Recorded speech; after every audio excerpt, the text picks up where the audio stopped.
Duetkan materi ini dengan Hai saya. Pak, Ada 10 konsep esensial dalam biografi. benar Pak. Disingkat dengan Nilai jago KDI pakai morfin. Beragam cara dilakukan guru untuk menarik minat belajar siswanya.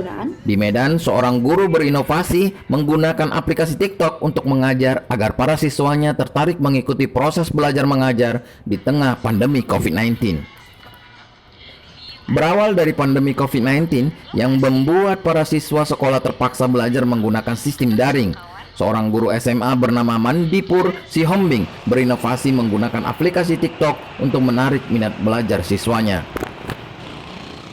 Melalui aplikasi TikTok memotivasi Mardimpu untuk berinovasi dan kreatif guna menyesuaikan dengan keinginan peserta didiknya.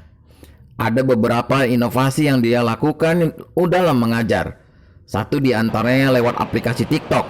Melalui aplikasi tersebut, Mandimpur akhirnya bisa mengubah stigma negatif masyarakat terhadap TikTok menjadi stigma positif. Melalui inovasi tersebut, ia mendapatkan penghargaan guru sekolah istimewa dalam inovasi pembelajaran dari Perkumpulan Pendidikan Sains Geografi Nusantara 2021 dan tingkat internasional second runner up pada Asia Speak Up Youth Forum 2021 yang diselenggarakan oleh Unavit Korea 2021. Iya, jadi ide awal saya membuat TikTok ini menjadi salah satu sarana ataupun media belajar itu berangkat dari kondisi pandemi yang dimulai dari awal Maret tahun lalu ya. Saya melihat kondisi ini kalau terus seperti ini dan daring hanya menggunakan platform Zoom atau Google Meet, Microsoft Teams yang lainnya, saya yakin pembelajaran akan terjadi learning loss namanya ya. Akan terjadi penurunan bukan hanya dalam segi pengetahuan tetapi juga nilai moral peserta didik ya.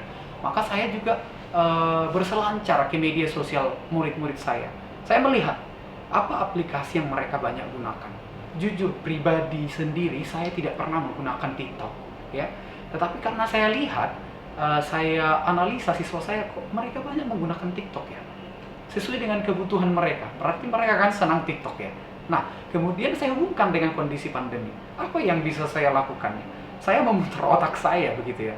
Apa yang bisa saya lakukan supaya kondisi ini tidak menjadi sebuah kondisi yang chaos bagi mereka gitu. Jadi, saya memanfaatkan aplikasi tersebut dan menghubungkannya dengan kondisi belajar yang mereka inginkan.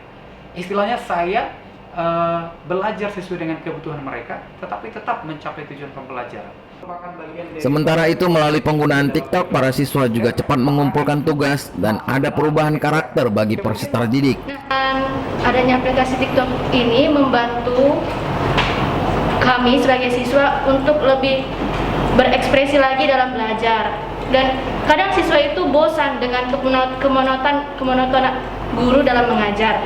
Kayak kadang guru mengajar cuma di bidang kelas, cuma biasa-biasa, itu terkadang siswa jadi bosan, ngantuk gitu. Dan dengan adanya aplikasi TikTok ini, kami sebagai siswa lebih berekspresi. Kami bisa menunjukkan bakat-bakat kami seperti menari, dan ada juga dalam TikTok disuruh bernyanyi tapi mengungkapkan pelajaran-pelajaran yang diajarkan oleh guru bidang studi. Dengan aplikasi TikTok ini juga kami lebih percaya diri dan lebih dapat menunjukkan kami ini di media umum, media massa seperti. Dari Medan, Sumatera Utara, Muhammad Hamdani melaporkan.